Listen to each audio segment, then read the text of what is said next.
नमस्कार दोस्तों, स्वागत है आपका मेरे यूट्यूब चैनल दिव्य भक्ति में। तो कैसे हैं आप लोग?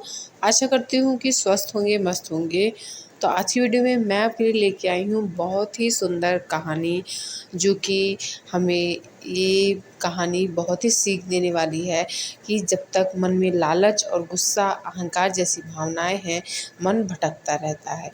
तो चलिए आप सुनिए, मन की शांति कैसे मिल सकती है।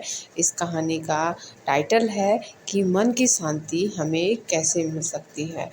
तो ये कहानी है एक व्यापारी की, जिसके पास अपार धन दौलत थी। महंगे वस्त्र, आलीशान घर, नौकर चाकर सब कुछ था उसके पास, लेकिन फिर भी उसका मन हमेशा बेचैन रहता था। व्यस्त जीवन, निरंतर व्यापारिक यात्राएं, प्रतिस्पर्धा, लाभ हानि की चिंता, इन सब ने उसे मानसिक रूप से थका दिया था। वह जानता था कि कुछ तो है जो जीवन में अधूरा है, लेकिन वह समझ नहीं पा रहा था कि अधूरापन किस बात का है। एक दिन जब वह एक गांव की ओर जा रहा था, उसे रास्ते में एक आश्रम दिखाई दिया। शांति की तलाश में वह उस आश्रम में चला गया। वहां एक संत एकांत में तपस्या कर रहे थे।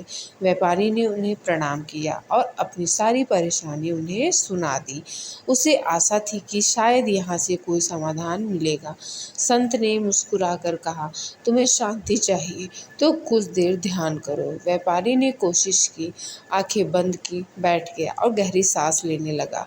लेकिन मन तो जैसे किसी उथले तालाब की तरह हिलोरे ले रहा था।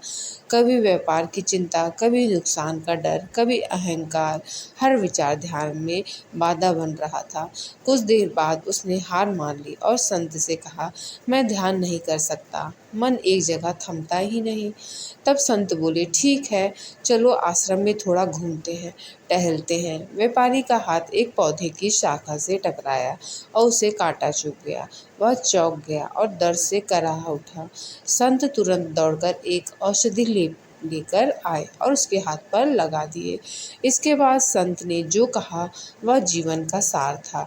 उन्होंने कहा, जिस तरह इस कांटे ने तुम्हारे शरीर को पीड़ा दी, वैसे ही तुम्हारे मन में भी क्रोध, अहंकार, ईर्ष्या, लालच जैसे कई कांटे हैं। जब तक इन्हें नहीं निकालोगे तब तक तुम्हारा मन भी इसी तरह पीड़ित रहेगा और अशांति बनी रहेगी। ये बात व्यापारी के दिल को छू गई। उसे एहसास हुआ कि असली दुख बाहर नहीं बल्कि भीतर है। तब तक वह अपने अंदर की गंदगी को साफ नहीं करेगा, बाहर का कोई भी वैभव उसे सुख नहीं दे सकता। इस अनुभव ने उसके जीवन की दिशा ही बदल दी। उसने संत को अपना गुरु बना लिया। धीरे धीरे उसने अपने अंदर के विकारों को पहचाना और उनसे मुक्त होना शुरू किया। अब वह ध्यान करता, स्वयं पर काम करता और अपने धन का उपयोग दूसरों की भलाई के लिए करने लगा। समाज सेवा, दान और लोगों की मदद, इनसे इनसे उसे यह संतोष मिला जो किसी भी व्यापारिक लाभ से बड़ा था।